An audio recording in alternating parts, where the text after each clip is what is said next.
Clause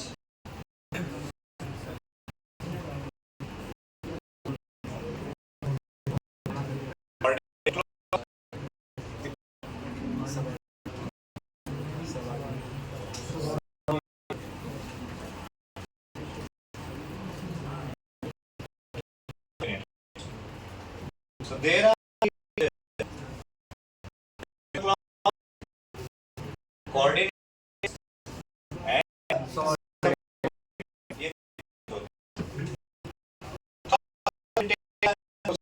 subordinate clause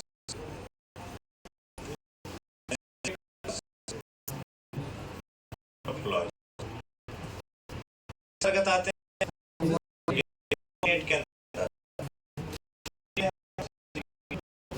हमें क्या समझ हमें क्लॉज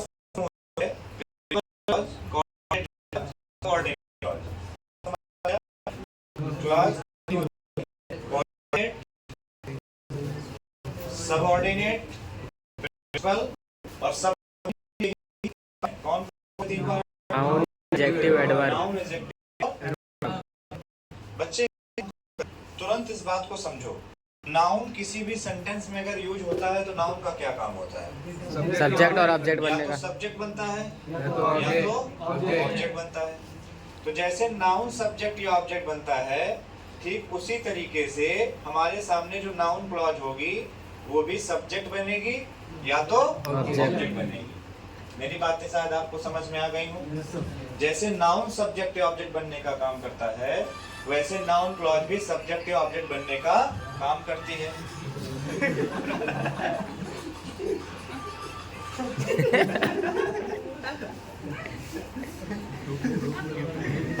सीख रहे हैं कि नाउन जो होगा, जैसे नाउन सब्जेक्ट या ऑब्जेक्ट बनता है, वैसे ही नाउन क्लॉज भी सब्जेक्ट या ऑब्जेक्ट बनता है।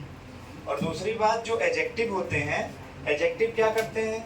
एडजेक्टिव किसी नाउन को या किसी प्रोनाउन को मॉडिफाई करते हैं, तो एडजेक्टिव क्लॉज भी किसी नाउन या प्रोनाउन को मॉडिफाई करेगी। एडवर्ब जो होते हैं सेंटेंस में, ये हाउ, वेयर, व्हेन और व्हाई का रिप्लाई होते हैं। तो इसी तरीके से एडवर्ब क्लॉज भी हाउ, वेयर, व्हेन, व्हाई का रिप्लाई होगी। क्लॉज का मतलब क्या? क्लॉज का मतलब ये कि वहां पर सब्जेक्ट होगा और वर्ब होगी। जहां पर ये दो चीजें होंगी उसी को हम लोग क्लॉज कहेंगे। थोड़ा सा मैं चाहूंगा कि मैं इस वाले टर्म को डिटेल में एक्सप्लेन करूं, अगर आप लोग परमिट करें तो। Yes sir. क्योंकि जब तक हम ये नहीं समझेंगे तब तक वो समझ में कभी नहीं आएगा। जब तक हम ये नहीं समझेंगे तब तक वो समझ में कभी नहीं आएगा। और जो बच्चे क्लास 12 पास करके आए हैं या पास किए गए हैं? पास किए गए सर। जो बच्चे क्लास 12 पास करके आए हैं और एनडीए के लिए पढ़ रहे हैं, उनको मालूम होगा आपके यहाँ टॉपिक था सिंथेसिस। Yes sir. सिंथेसिस में जोड़ना होता था, सिंपल सिंपल जोड़ के सिंपल बनाना होता था, सिंपल सिंपल जोड़ के कॉम्प्लेक्स बनाना होता था, सिंपल सिंपल जोड़ के कंपाउंड बनाना होता था। तो वो सारी चीजें अभी अपने आप आपको समझ में आनी शुरू हो जाएंगी, पूरी पिक्चर क्लियर हो जाएगी। अभी तो बस मैं एक ग्राफ क्लियर कर रहा हूँ कि जो क्लॉज हम चैप्टर पढ़ रहे हैं वो कौन सा चैप्टर है, वो क्या बातें हम करने जा रहे हैं।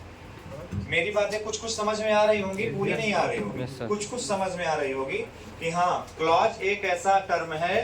क्लॉज का मतलब सिंपल सा है, एक सब्जेक्ट होगी और एक वर्ब होगा। आगे चाहे जो तुम रख दो, उसमें सेंटेंस को बड़ा कर दो, एडवर्ब लगा दो, उसमें आगे ले जा करके कोई ऑब्जेक्ट लगा दो, कुछ भी लगा दो, सेंटेंस बड़ा कर दो, उससे दिक्कत नहीं है। लेकिन जो मेन एलिमेंट है, मेन एलिमेंट कितने हैं? दो हैं। और वो दो एलिमेंट कौन कौन से हैं? एक है सब्जेक्ट और एक है ऑब्जेक्ट। चलो इतनी बात समझ में आ गई। तो क्लॉज कितनी होती है? क्लॉज 3 होती है। Principal clause, coordinate clause, subordinate clause. और सबऑर्डिनेट क्लॉज में भी कितनी क्लॉजें होती हैं? 3 क्लॉजें होती हैं, नाउन, एडजेक्टिव, एडवर्ब। तो नाउन क्लॉज सब्जेक्ट या ऑब्जेक्ट बन जाएगी। एडजेक्टिव क्लॉज नाउन या प्रोनाउन को मॉडिफाई कर देगी। और एडवर्ब क्लॉज जो होगी हाउ, वेयर, व्हेन, व्हाई का रिप्लाई बन जाएगी। इतनी बातें सबको आई थिंक समझ में यहाँ तक आई होंगी। और मैं जो आपको सिखाने चल रहा हूँ वो मेन चीज ये है कि किस तरीके से सब्जेक्ट और वर्ब को हम लोग स्टडी करें इन डिटेल, क्योंकि पूरा का पूरा जो कोर क्लॉज निकल के आएगा वो यही सब्जेक्ट और वर्ब की स्टडी से निकल के आएगा। आखिर क्लॉज की जरूरत क्यों पड़ी, सबसे पहला क्वेश्चन तो यही है। फिर अगर क्लॉज की जरूरत पड़ी तो क्लॉज को 3 डिवीजन में क्यों बांटा गया, उनको बांटने के पीछे का लॉजिक क्या था। और यहां पर हम सीखेंगे कि ये क्लॉज चैप्टर वर्ब चैप्टर से होते होते अभी कंजक्शन चैप्टर तक की चीजों को रिलेट करेगा। एट अ टाइम आपको सारी चीजें 8 पार्ट ऑफ स्पीच रिलेट होनी चाहिए। ऐसा नहीं कि आप क्लॉज पढ़ रहे हैं और क्लॉज ही पढ़ के भूल जाए। आप यूपीएससी का पेपर क्रैक ही तभी कर पाएंगे या एसएससी का पेपर क्रैक ही तब कर पाएंगे जब आप इंटीग्रेटेड टेक्नोलॉजी को अप्लाई कर रहे होंगे। What is integrated technology? Very simple, interlink कर देना है सारी चीजों को। हम लोग स्टार्टिंग कहां से किए थे? क्लॉज से, और पहुंच कहां गए हम लोग धीरे से? बेसिक, बिल्कुल सब्जेक्ट और वर्ब में। और अभी वर्ब में हम एकदम जब जाएंगे तो वर्ब के एकदम बेसिक में जाते जाते ऐसा मिलेगा कि सारी चीजें आपस में मिल गई। अब मैं इसका आपको एक एग्जांपल देता हूं। आपने देखा होगा नदी कुछ इस तरह बहती है, तो नदी में किनारे होते हैं। कितने किनारे होते हैं एक नदी के? एक नदी के 2 किनारे, या तो ये वाला या तो ये वाला। लेकिन मुझे एक बात बताना, किनारा तब तक है जब तक नदी की आप सतह पर हो, तब तक किनारा है नदी का। लेकिन जिस दिन आप नदी के डेप्थ में जाओगे तो सारे किनारे क्या हो जाएंगे? मिलकर एक हो जाएंगे। वो अलग अलग है ही नहीं, सब किनारे आपस में मिले हुए हैं। बोलो हाँ या ना? Yes sir. तो ये एक होता है रूल और एक होता है एक्सेप्शन, जो तुम्हारे यहाँ पढ़ाया जाता है। किताब कहती है ये रूल है और ये उसी का अपवाद है, यानी एक्सेप्शन है। तो रूल या एक्सेप्शन तब तक है जब तक तुमको छिछले लेवल पर ग्रामर पढ़ाई जा रही है। जिस दिन तुम डेप्थ में उतरोगे उस दिन ना तो रूल बचेगा, उस दिन ना तो एक्सेप्शन बचेगी। पूरी 8 part of speech at a time एक ही सेंटेंस में एक ही वर्ड पे आकर रिलेट हो जाएगी। और वो कैसे होगी अभी क्लास में मैं आपको दिखाता हूँ। यहाँ तक कहानी क्लियर हो गई होगी सारे बच्चों को। अभी बाद में मैं इन सब की चीजें आपको नोट करवा दूंगा, परेशान ना हो। बस अभी आप केवल मन लगा के समझें। बच्चों को अगर तुरंत नोट करने की आदत पड़ गई है तो कभी उनके दिमाग में चीजें समझ में नहीं आएंगी, क्योंकि आधा माइंड उनका नोट करने में डाइवर्ट हो चुका होगा। अभी इतना समझ में आ गया कि क्लॉज 3 होती हैं और उसमें भी सबऑर्डिनेट में भी 3 पार्ट होते हैं। और अब हम स्टडी करने जा रहे हैं सब्जेक्ट और वर्ब की